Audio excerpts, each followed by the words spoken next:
अरे पायल कह बोलिया साहब कैसे पिया जइहा कमाए रहब कैसे।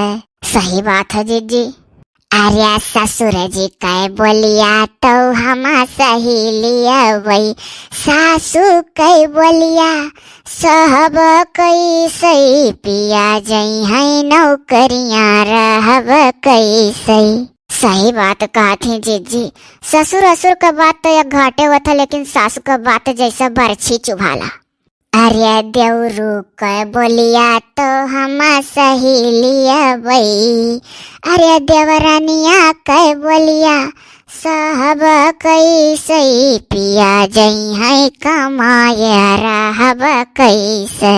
का करबू जीजी, पैसा के नाते सब है, मजबूर है भेजा ही परी। हाँ अरे वह तो एक ठो मजबूरी है। चलो उतरो।